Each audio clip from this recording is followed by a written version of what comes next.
What's going on, YouTube? We back at it with an update, some more news, a very sad news update. I'm sure by now everyone has seen everyone in the blogosphere reacting to the death of Lil Sodi, man. R.I.P. Very, very sad. You see here, Big Face Hunted took to social network to pay his respects to Lil Sodi. And it's wild, man. I didn't even remember when Sodi was working with Big Face Hunter. Comment if you were tapped in and tuned in at that time. But it seems like he was really good at networking, you know, as there's been a lot of cats from out of state reacting, you know, sharing their love for Lil Sodi and, you know, that they had worked with them and just different things like that. It just seems everywhere this dude went, he networked and, you know, continued to work hard. As we saw more recently, he was on tour with Afro Man. And, you know, it's like a lot of these rappers work really, really hard to get the opportunity, you know, to level up and get to the bag and change their life for the better and for other individuals around them and their family and whatnot, you know. And Sodi was just on tour getting to that bag with Afro Man, and then to, you know, see him deceased like this, it's just so crazy, man. So sad. Be safe when you're driving, as always, you know. Don't fuck around, have your belt on. When I'm saying that, I'm not saying it's his fault or anything like that, you know. I'm just throwing that out there as something you always got to stay focused. It becomes such a routine part of your day.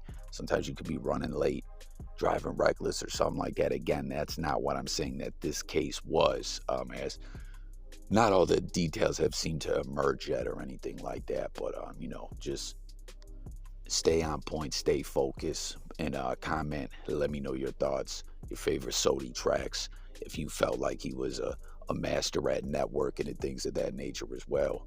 Tap in. Let's talk about it. R.I.P. Sodi. Dead and another behind bars after gunfire in Gulfport. It happened here on Deborah Drive off of Three Rivers Road. That victim has been identified as 50-year-old Ronaldo Della Valde. Noah Noble was at the scene, and he brings us the latest. We have to put a stop to it because we're losing. Like, we're losing our youth. We're losing. Another shooting, another life lost to gun violence. 50-year-old Ronaldo Della Valde was killed in an Orange Grove shooting.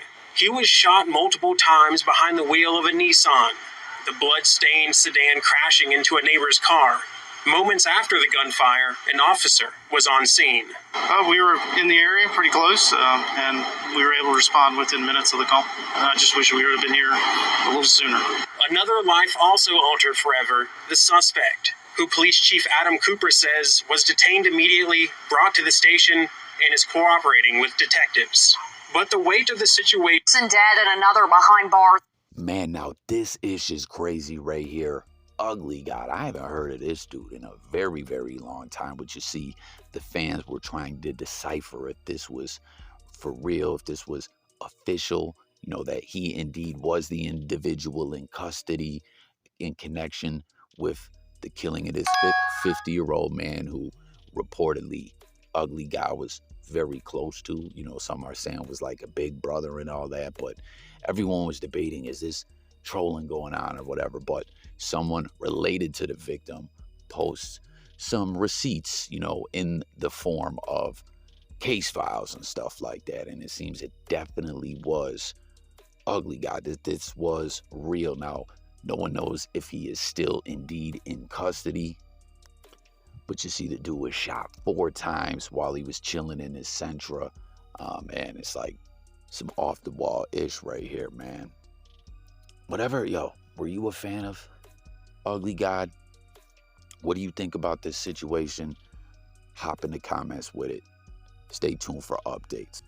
The other stipulation is you got to go see Cowboy. If you don't go fight Cowboy, you can't fight me. So I would never ever in my life fight what's his name, Crick Baby. You think you finna hit a lick out of me, nigga? On pump one right there. Yeah, no.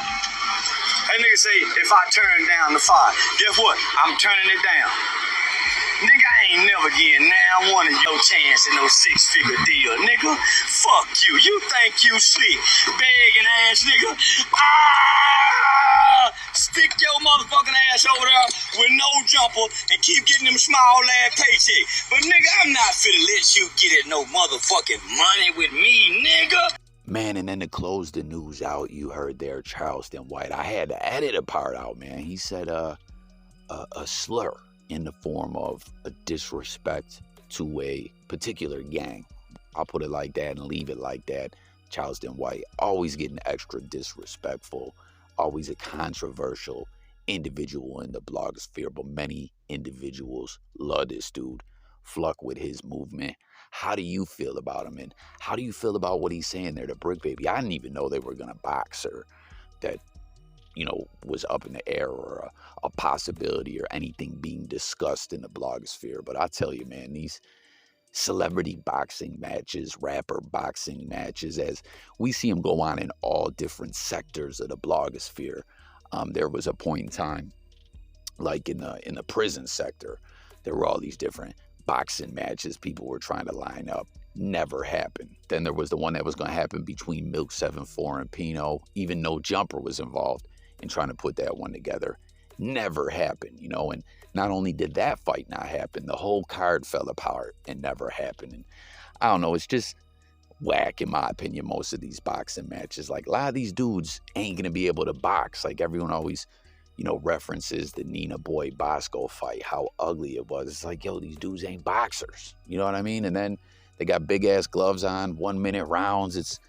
It's whack, you know? And then the bag isn't even really there like a lot of people think is behind most of these events. In some instances, you know, when the right investors are involved, there is a for-real bag. But most of the time, man, this ish be whack, to put it like that, man. But what do you guys think, though? He said he won't scrap with him until he goes sees Cowboy, right? He said, you ain't getting no money with me. Stick to those little ass no jumper checks, man. Charleston White talking his ish, but I don't know, man. Has Bricc Baby been doing too much lately, or what? What do y'all think about it all? Let's talk about it in the comments. As always, let's talk about all these topics. Stay tuned for updates. Sub up. I'm out of here, y'all. Peace.